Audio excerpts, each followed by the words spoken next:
Baik, terima kasih. Selamat sore semuanya. Sebelumnya perkenalkan, nama saya Berkat Laia, Prodi PBSI. Sebelum saya menyampaikan pokok pembahasan kita pada saat ini, terlebih dahulu saya ingin menyapa kita semua. Ya aho. Yang saya hormati Ibu Mary Christina Jaluhu MPD sebagai pengampu mata kuliah dasar-dasar penelitian. Dan terlebih-lebih kepada teman-teman dan saudara-saudari semuanya. Pada kesempatan kali ini saya ingin mau menjelaskan kepada kita semua tentang jenis-jenis metode penelitian berdasarkan pendekatan kuantitatif dan kualitatif. Pertama-tama kita dulu harus mengetahui penelitian kualitatif. Penelitian kualitatif merupakan suatu strategi yang menekankan pada pencarian makna, pengertian, konsep, karakteristik, simbol, maupun deskripsi tentang suatu fenomena, fokus dan multi metode. Nah, adapun tujuan dalam penelitian kualitatif ini adalah untuk menemukan jawaban terhadap suatu fenomena atau pertanyaan melalui aplikasi prosedur ilmiah secara sistematis dengan menggunakan pendekatan kualitatif. Nah, penelitian kualitatif ini terdiri dari beberapa metode atau strategi yang digunakan dalam penelitian, yaitu yang pertama, studi kasus. Studi kasus merupakan metode yang penting dalam penelitian untuk memahami unit sosial atau mengenai suatu kelompok individu secara mendalam, utuh, holistik, interaktif, dan naturalistik. Nah, penelitian studi kasus ini sangatlah penting dan sangatlah sering digunakan oleh para peneliti, di mana meneliti mengetahui suatu fenomena dengan mengumpulkan data-data yang akurat, utuh, dan holistik, dan tidak bisa dipisahkan sesuai dengan data dan kejadian, harus sesuai dengan kenyataan yang terjadi. Dan seterusnya, metode grounded theory. Metode ini adalah suatu metodologi umum untuk mengembangkan teori melalui penelitian kualitatif yang dilakukan secara sistematis dan mendasar, di mana teori dibangun berdasarkan data yang dikumpulkan tentang suatu fenomena yang menjadi fokus adalah penelitian.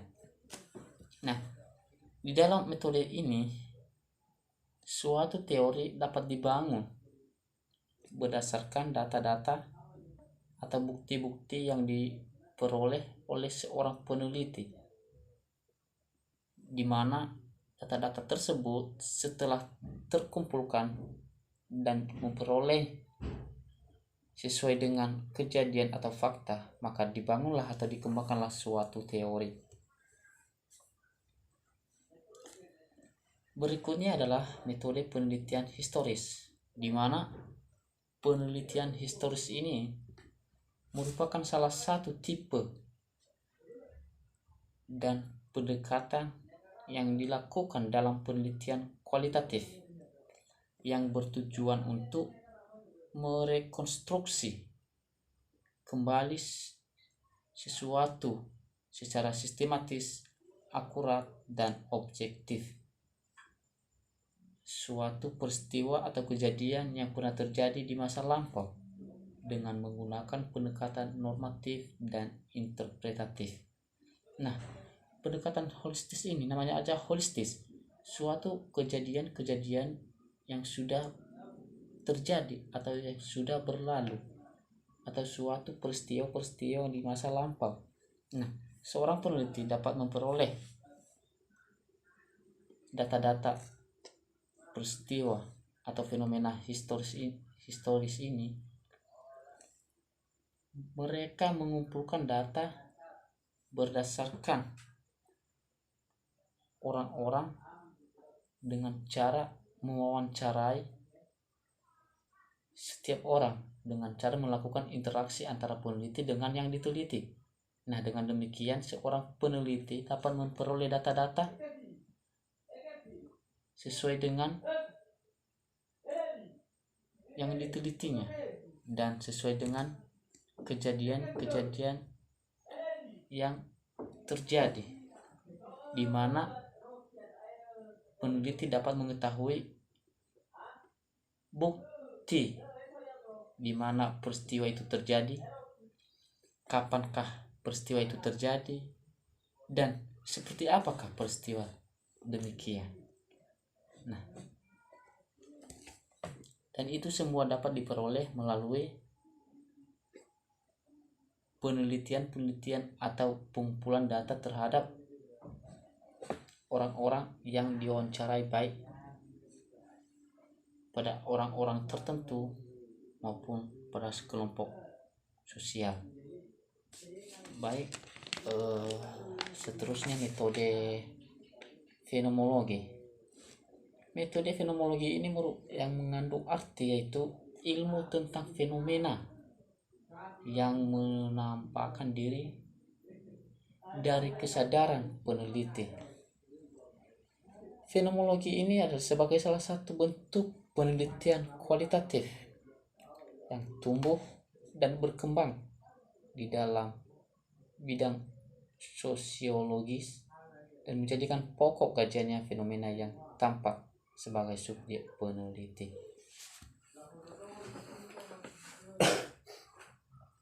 Nah, seterusnya adalah metode etnografi. Metode etnografi merupakan gabungan dari dua kata, yaitu etno dan grafi. Etno dalam KBBI yang mengandung arti orang atau anggota atau kelompok sosial atau budaya. Sedangkan grafi memiliki arti tulisan atau catatan. Nah, dengan demikian, secara literer, etnografi berarti menulis atau catatan tentang orang-orang atau anggota kelompok sosial dan budaya. Nah, dalam arti luasnya, merupakan suatu studi tentang sekelompok orang untuk menggambarkan kegiatan dan pola sosial budaya mereka. Nah, berikutnya adalah penelitian kuantitatif. Metode penelitian kuantitatif ini terdiri juga beberapa metode yang dilakukan seorang peneliti, yaitu 1. Menentukan masalah atau bidang yang diamati dan dirumuskan masalah secara jelas dan terperinci. 2. Merumuskan secara jelas tujuan yang akan dicapai, di mana seorang peneliti harus mengetahui secara jelas tujuannya dalam meneliti sebuah fenomena. Untuk apa dia meneliti hal tersebut?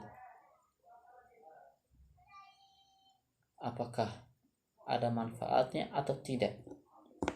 Nah, berikutnya adalah melakukan penelaah kepustakaan yang terdapat yang tepat dan benar. Nah, di mana seorang peneliti melakukan penelaah kepustakaan yang tepat, di mana mengumpulkan data-data dan mengambil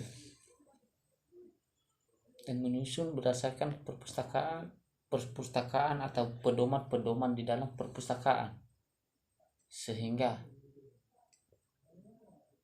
seorang peneliti mengetahui apakah data yang diperolehnya itu tepat dan benar, sehingga seorang peneliti dapat memastikan bahwa data yang diperolehnya itu adalah benar dan tepat. Dan berikutnya adalah rumusan metodologi peneliti, di mana rumusan metodologi ini seorang peneliti terdiri dari beberapa bagian, yaitu satu, prosedur mengumpulkan data, di mana seorang peneliti harus mengetahui dan mengikuti prosedur dalam mengumpulkan data atau informasi untuk memperoleh sebuah informasi atau dapat memperoleh data-data yang akan ditelitinya. Dan kedua, pilihan atau susunan instrumen yang tepat, di mana seorang peneliti harus dapat menyusun alat-alat yang hendak dia pakai, yang hendak dia gunakan di dalam penelitiannya untuk memperoleh hasil yang akan dicarinya. Kedua, observasi atau sering dikatakan turun lapangan, di mana seorang peneliti harus turun lapangan untuk mengetahui dan menyaksikan sendiri apakah kejadian atau fenomena itu benar atau tidak, di mana metode penelitian kuantitatif ini merupakan adalah metode penelitian yang berdasarkan kenyataan yang dapat dilihat oleh mata manusia atau indera manusia, sehingga di mana data-data atau peneliti-peneliti ini tidak terlalu mendalam atau tidak terlalu mendalami mencari tahu sebuah fenomena atau masalah atau peristiwa-peristiwa tersebut, di mana sejauh mana atau apa latar belakang fenomena tersebut atau peristiwa tersebut. Dan dalam penelitian kuantitatif ini tidak begitu mendalami suatu peristiwa untuk mengetahui dan mengambil data-data sebuah peristiwa tersebut, karena dimana bergantung pada apa yang dilihat oleh mata manusia, apa yang nyata-nyata aja, tidak begitu mendalami sesuatu fenomena-fenomena itu, apa seluk-beluknya dan latar belakangnya, kenapa bisa terjadi hal demikian, apa sebab dan akibatnya sehingga bisa terjadi hal demikian. Nah, berikutnya adalah analisis data di dalam penelitian kuantitatif. Melakukan metode analisis data, di mana menganalisis data-data yang akan dia peroleh, yang akan dia dapatkan, baik melalui orang-orang yang dilihatnya atau melalui sesuatu peristiwa itu yang terjadi, maupun dalam data-data yang diperoleh berdasarkan suatu peristiwa tersebut. Nah, dengan demikian seorang peneliti banyak metode-metode yang dilakukan untuk memperoleh suatu data-data di dalam sebuah peristiwa untuk mendapatkan informasi-informasi suatu peristiwa tersebut. Nah, dengan demikian seorang peneliti harus mengetahui tujuan yang akan ditelitinya, manfaat yang akan ditelitinya. Baik, demikian penjelasan dari saya tentang suatu atau tentang jenis-jenis metode penelitian kuantitatif dan kualitatif ini. Mohon maaf sebesar-besarnya, saya memang mengetahui banyak kesalahan dan kesilapan, baik dari segi tutur kata, intonasi bahasa, intonasi suara, maupun dalam penggunaan bahasa. Dan saya menyadari itu semua memang banyak kelemahannya. Dan saya juga menyadari saya cuma manusia normal yang tidak pernah lumpuh dan tidak pernah lepas dari kelemahan dan kesilapan. Oleh karena itu saya mohon kepada teman-teman semuanya yang melihat video ini untuk memberikan komentar yang bertujuan untuk membangun demi kebaikan masa depan. Jangan lupa like dan komen demi kepentingan kita bersama dan untuk menjadi motivasi ke depan sebagai acuan kepada kita semua untuk melakukan yang terbaik. Baik, terima kasih. Sekali lagi saya mohon maaf bila banyak kesalahan dan kesilapan. Terima kasih. Yahoo.